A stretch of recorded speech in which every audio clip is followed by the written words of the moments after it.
उत्तर पूर्वी दिल्ली पुलिस ने नासिर गिरोह के एक खूंखार भगौड़े को पकड़ा। 5 से सेमी ऑटोमेटिक पिस्टल, 6 जिंदा कारतूस किए बरामद।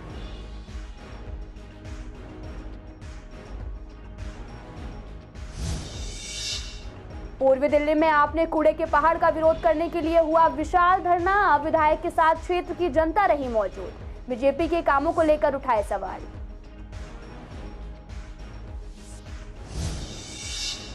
आनंद विहार में छठ महापर्व को देखते हुए रेलवे स्टेशन में भारी भीड़।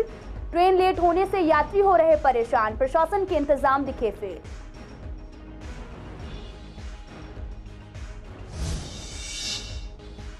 छठ पूजा को लेकर गीता कॉलोनी के घाटों में नहीं की गई कोई व्यवस्था। लोग हैं असमंजस में। घाटों की कर रहे साफ सफाई।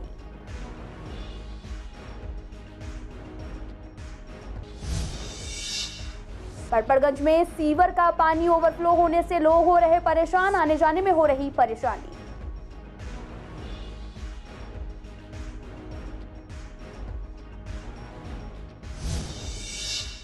नमस्कार, मैं आपके साथ अंकिता पाल। आप सभी का पूर्वी दिल्ली खास में एक बार फिर से स्वागत है। रुक करते हैं खबरों की तरफ। उत्तर पूर्वी दिल्ली पुलिस को एक बड़ी सफलता हाथ लगी है। पुलिस ने सक्रिय गिरोह के खिलाफ नीति को झटका देने के क्रम में नासिर गिरोह का एक खूंखार भगौड़े को पकड़ा है। आपको बता दें कि आरोपी के पास से एक सेमी ऑटोमेटिक पिस्टल, 6 जिंदा कारतूस बरामद किए गए हैं। आरोपी नदीम गली नंबर 6 जाफराबाद में रहता है, जिसकी उम्र 40 साल है। नदीम पर पहले से 8 मर्डर के केस भी दर्ज हैं। पूर्वी दिल्ली में आप बीजेपी के काम को लेकर आक्रोश में है। आपको बता दें कि कृष्णा नगर, विश्वास नगर में भी नगर निगम के कामों और कूड़े के पहाड़ को लेकर प्रदर्शन किया गया, जिसमें कृष्णा नगर के विधायक एसके बग्गा, क्षेत्र की जनता भी मौजूद रही। प्रदर्शन में बीजेपी हाय हाय के नारे लगाए और उन्होंने कहा कि अगर कृष्णा नगर विधानसभा में कूड़े का पहाड़ बन गया तो हम लोगों की जिंदगी दूभर हो जाएगी। पिछले 15 सालों से बीजेपी ने ओखला, गाजीपुर और भलसवा 3 कूड़े के पहाड़ बड़े बना दिए हैं। इसके साथ आसपास के कई किलोमीटर तक बदबू आती है। इससे लोगों को कैंसर जैसी बीमारियां भी होने लगी हैं। 15 साल में बीजेपी ने क्या दिया दिल्ली को? कूड़ा दिया। अभी देखो 3 जगह कूड़े के पहाड़ बना के रख दिए हैं। उससे बीमारी फैल रही है। कल सीएम साहब वहाँ गए थे तो इनको दर्द हो रहा है कि देखने क्यों गए हैं। जब आप गलत काम करोगे तो देखेंगे नहीं। हम तो कहते हैं हमारे स्कूल देखो, अस्पताल देखो, हम तो मना नहीं करते इनको। तो ये जो बदमाशी एमसीडी ने की है 15 साल से, इसको नहीं होने देंगे, ना कूड़े के पहाड़ बनने देंगे। आप देखो आज गली के हर कोने में एक नया पहाड़ का निर्माण हो चुका है और इस निर्माण के लिए हम विरोध करते हैं। जनता की आवाज बन के रहेंगे। इस जैसी 15 साल नाकाम भाजपा ने गली में गंदगी के अलावा कुछ नहीं मिला। दिल्ली के अंदर एंट्री करते हैं तो हमारा स्वागत 3 पहाड़ करते हैं कूड़े के। लोग अगर बाहर की कंट्री में अगर जाते हैं तो अच्छी सी जगह देखने को मिलता है। अगर दिल्ली में अगर कोई मेहमान आता है तो उसका स्वागत कूड़े के ढेर करते हैं। गली मोहल्ले के अंदर गंदगी से भरी पड़ी है, नालियां बिल्कुल भी साफ नहीं होती हैं। तो स्वच्छ भारत अभियान के तो इनकी धज्जियां बहुत पहले उड़ चुकी हैं। पिछले 15 साल में बीजेपी ने कुछ नहीं किया। दिल्ली में इतने कूड़े के ढेर हैं जिससे इतनी बीमारियां हो रही हैं। लोग इतने परेशान हैं। डेंगू, मलेरिया, कितनी बीमारी है, बच्चे तक इतने बीमार हो रहे हैं। हम चाहते हैं हम मिलके सब एक होके इस कूड़े के ढेर को हटाएं। 15 सालों में भाजपा ने पूरी दिल्ली में कूड़े के 3 बड़े बड़े पहाड़ खड़े कर दिए हैं। ये ऐसा लगता है जैसे माउंट एवरेस्ट से बड़े बड़े पहाड़ दिल्ली के अंदर कूड़े के खड़े हुए हैं। तो दिल्ली में जगह जगह आप गलियों में जाइए, आप कहीं भी जाइए, कूड़ा हर गली में है। ये सफाई नहीं करते हैं एमसीडी वाले। सिर्फ और सिर्फ एमसीडी में बीजेपी ने भ्रष्टाचार के अलावा कोई काम नहीं किया है। देखिए, हमारा मुद्दा ये कूड़े के पहाड़ के ऊपर है, जो कि हम एमसीडी में कूड़ा हटाने के लिए कर रहे हैं। हम इसको बिल्कुल साफ करना चाहते हैं। कूड़े के पहाड़ इकट्ठे कर करके हमारी दिल्ली को गंदा कर रहे हैं। हमें दिल्ली को चमकाना है। कि आज आप यहाँ पर खड़े हैं तो अपने आसपास अगर कैमरा घुमाकर देखेंगे तो आपको कूड़े के ढेर नजर आएंगे। नालियों में गंदगी और पानी भरा हुआ नजर आएगा और सफाई के नाम पर कहीं पर भी सिर्फ झूठी वादे और झूठी बातें नजर आएंगी। बीजेपी पूरी तरह से 15 साल के अंदर निकम्मी साबित हो चुकी है नगर निगम के अंदर। और ये आने वाले समय के अंदर जब नगर निगम का चुनाव होगा तो दिल्ली की जनता इनको मुंह तोड़ जवाब देगी। पूरी दिल्ली को कूड़ा हो रखा है और दिल्ली से जनता दुखी है कि कितना कूड़े की बीमारियां फैल रही है, इसका कोई हद नहीं है। हर जगह कूड़े का ढेर है। दिल्ली की जनता ने मन बना लिया है, कूड़े के पहाड़ों को हटाना है, दिल्ली को चमकाना है। बीते लगातार 2 साल से छठ पर्व कोविड प्रतिबंधों के बीच मना रहा था, लेकिन इस बार कोई भी कोविड प्रतिबंध नहीं है। बिहार के लोग देश के कई बड़े बड़े शहरों में काम करते हैं। वे छठ पर्व पर अपने घरों को लौटना चाहते हैं, लेकिन ट्रेन और बसों में कहीं सीट खाली नहीं है। ऐसे में यात्रियों की भीड़ दिखना लाजमी है। आपको बता दें कि छठ पूजा की शुरुआत आज से हो चुकी है। रेलवे स्टेशन हो या फिर मेट्रो स्टेशन हो, लोगों का आना जाना लगा हुआ है। यात्रियों को लंबा इंतजार करना पड़ रहा, साथ ही FOB पर भी भीड़ काफी ज्यादा देखने को मिल रही। इतने काउंटर लगा रखे हैं, एक में भी कोई आदमी नहीं है। रिजर्वेशन के अनरिजर्वेशन के सबके हैं, नहीं ऑनलाइन नहीं मिल रहा टिकट, ना नहीं मिल रहा। बहुत दिक्कत हो रही है, इतने काउंटर लगा रहे हैं, एक भी कहीं पे भी नहीं है आदमी। अच्छा लग रहा है, छठ मनाने जा रहे हैं तो पूरे फैमिली के साथ। हाँ, भीड़ भाड़ तो बहुत ज़्यादा है, लेकिन छठ पूजा मनाना है तो जाना ही पड़ेगा। हाँ, ट्रेन भी अभी वेटिंग चल रहा था, फिर भी कैसे के करवाए। भीड़ पूरी है, चढ़ने में तो दिक्कत है ही है। प्लेटफॉर्म टिकट और गवर्नमेंट बंद कर रखे हैं, इसके लिए दिक्कत तो है ही है। पब्लिक को दिक्कत तो है, पब्लिक का सामना कर ही रहे हैं दिक्कत की। फिर भी गवर्नमेंट व्यवस्था तो ठीक है, बाकी पब्लिक तो है तो गवर्नमेंट कितना करे, कोई दिक्कत नहीं। अभी तो कोई प्रॉब्लम नहीं, बस ये है कि 5 घंटे ट्रेन लेट हो गई है। हाँ, बट कुछ कर नहीं सकते। जैसे कोरोना के बाद व्यवस्था तो बहुत बढ़िया बनाई गई है। अभी 150 ट्रेन भी चालू करी है, स्पेशल जो 150 ट्रेन चालू करी है वो भी सही है। इस बार बहुत मतलब 2 साल के बाद सबको खुशी है कि हमारी छठ दोबारा से चालू हुई है, तो उसके लिए सबको खुशी है। तो इस वक्त तो बंदे बहुत। छठ पूजा करने के लिए यमुना किनारे पर पूजा करने पर अभी भी लोगों को क्लियर नहीं हो रहा कि वो यहाँ पर पूजा करने को मिलेगा या फिर नहीं, क्योंकि केजरीवाल सरकार ने कहा था कि यमुना किनारे छठ पूजा मना सकेंगे, लेकिन अभी तक ऐसी कोई भी व्यवस्था नहीं देखी जा रही, जिससे लोग खुद ही अपनी तरफ से घाट को साफ कर रहे हैं और साथ ही यहाँ पर गंदगी भी काफी ज्यादा है, जिसकी वजह से उन्हें साफ सफाई करने में काफी परेशानी हो रही। वहीं लोगों का कहना है कि घाट बनाने की बात कही गई थी, लेकिन अभी तक कोई भी व्यवस्था नहीं की गई है, जिससे वो काफी परेशान हैं। ये तो जब से लॉकडाउन लगा है तब से जमुना घाट आना मना हो गया है। तो पहले तो जमुना ही घाट पे आता था। अब ये बना रहा है, अगर होने दे तो ठीक है, नहीं तो फिर इसे वापस भी हो जाएगा। हम तो एक समाचार सुन के आए हैं कि जमुना जी मनाने इस बार है, मगर कोई यहाँ पे अभी तक सफाई वफाई हुई नहीं है। बहुत दिक्कत होती, बहुत।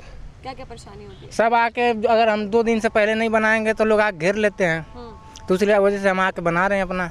अब तो ये भी नहीं मालूम है कि अब होगा कि नहीं होगा, हमको तो ये मालूम नहीं है। सफाई करवा दो, ये सब एक खत्ते उत्ते में तो जो पर्व हो रहा है सफाई कर दे तो और अच्छा होता।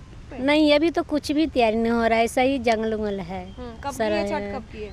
ये कब है? काल के बाद तो परसों है, सोमवार के है। आज तो 3 दिन है।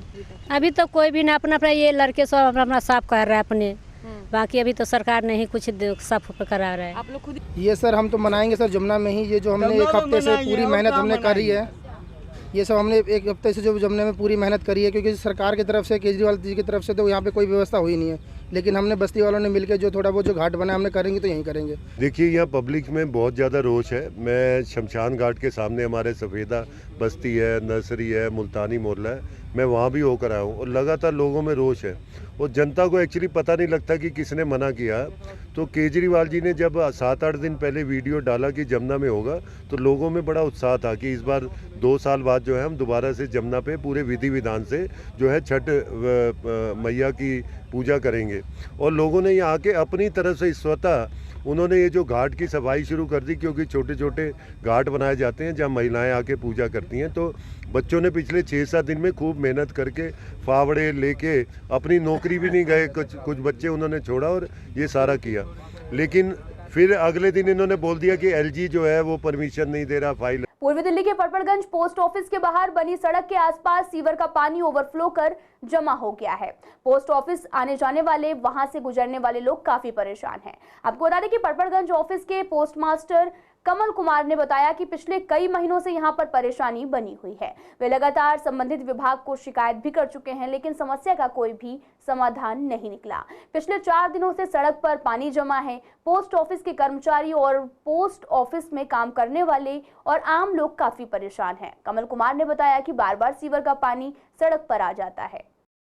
ये 3-4 दिन से परेशान हो रहे हैं हम लोग। पानी बिल्कुल भरा हुआ है और हम लोगों ने जितने भी नंबर थे उन पे हमने कंप्लेंट भी कर रखी है, लेकिन ये 3-4 दिन से आते हैं, थोड़ा बहुत करते हैं, थोड़ा बहुत पानी निकलता है, लेकिन पानी की स्थिति आज कुछ कम हुआ है। कितने दिन हो गए? इसको 3 से 4 दिन हो गए। सफाई बाई चांस कोई आगे तो आगे, नहीं तो नहीं होती, ऐसे रहता है। आप लगातार आते होंगे तो लगातार आएंगे तो ऐसा होगा नहीं ना। और सुबह से काफ़ी पानी भर रहा था, फिर पहले तो थोड़ा कम हुआ है, लेकिन पानी भरता रहता है। पहले भी कई बार भरा। बरसातों में ज़्यादा होता है, बहुत ज़्यादा, लेकिन फिलहाल तो कोई बरसात नहीं, कुछ नहीं, फिलहाल ही भरी है। अगर आपका मकान बन रहा है या फिर किसी तरह का कंस्ट्रक्शंस का काम चल रहा है तो पुलिसकर्मी ना तो वहां जाएंगी और ना ही किसी भी निर्माण कार्य में दखल देंगे। अगर वे ऐसा करते हैं तो शिकायत मिलने पर तत्काल उनके खिलाफ सख्त से सख्त कार्रवाई की जाएगी। इस पर हमने पूर्वी दिल्ली के नेताओं से बात की, क्या कुछ कहा उन्होंने, सुनिए आप। तो पुलिस कमिश्नर साहब ने जो कहा है वो बिल्कुल ठीक कहा है। पुलिस का इसमें डायरेक्टली इन्वॉल्वमेंट नहीं होता। पुलिस तो जो ली जाती है वो कॉरपोरेशन के द्वारा बाकायदा पत्र भेज करके, जब कभी भी कोई डिमोलिशन या कोई अन्य इस प्रकार का एक्शन होता है तो लॉ एंड ऑर्डर को मेंटेन करने के लिए पुलिस ली जाती है।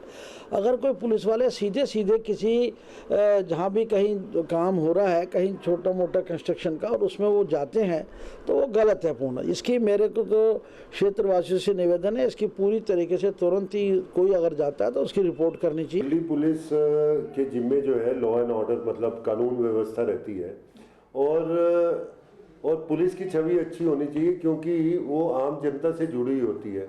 लेकिन कुछ पुलिसकर्मी अपने काम से ज़्यादा कुछ और कामों में जो है ध्यान देते हैं।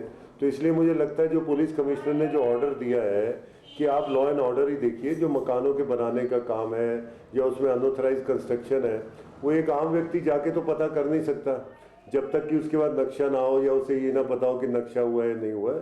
तो ऐसे कामों में पुलिस कमिश्नर ने अपना ऑर्डर दिया है कि दिल्ली पुलिस के सिपाही तभी ऐसी साइट्स पे जाएं जब उनके पास निगम की तरफ से कंप्लेंट है या निगम का दस्ता जा रहा है, या अगर उन्हें कहीं से कंप्लेंट मिलती है तो उसे निगम को इन्फॉर्म करें। डायरेक्ट कोई भी पुलिसकर्मी किसी भी मकान या कंस्ट्रक्शन साइट पे ना जाए। तो मुझे लगता है ये अच्छा कदम है। घरों का निर्माण करवाने के लिए लोग कई बार विभागों को पैसे देते हैं जिससे उनका काम हो सके और किसी भी तरह की कोई परेशानी ना हो, और साथ ही काम पूरा होने में भी आसानी हो। वहीं आपको जानकर हैरानी होगी कि विभाग के द्वारा ही पैसे मांगे भी जाते हैं, लेकिन अब ये विभाग आपसे पैसे भी नहीं ले सकेंगे क्योंकि इस पैसे के लेन देन पर रोक लग गई है। वहीं इस मसले पर हमारी संवाददाता ने लोगों से बात की। उनका कहना है कि काफी अच्छा फैसला है, लेकिन अभी भी अगर कोई पुलिसकर्मी पैसे की डिमांड करता है तो क्या करेंगे, पैसे तो देने ही पड़ेंगे। आम पब्लिक के लिए बहुत अच्छा फैसला है कि पहले ऐसा नहीं है कि पुलिस वाले पहले पैसे मांगते ही थे, कुछ होता है और कुछ बदनाम किया जाता है, तो ऐसा कुछ नहीं है। आप पहले नक्शे से मकान बनाते थे या किसी भी चीज़ से तो इनलीगल लोगों को परेशानी होती थी या परेशान करते थे कुछ, तो अब ऐसा ये बढ़िया है।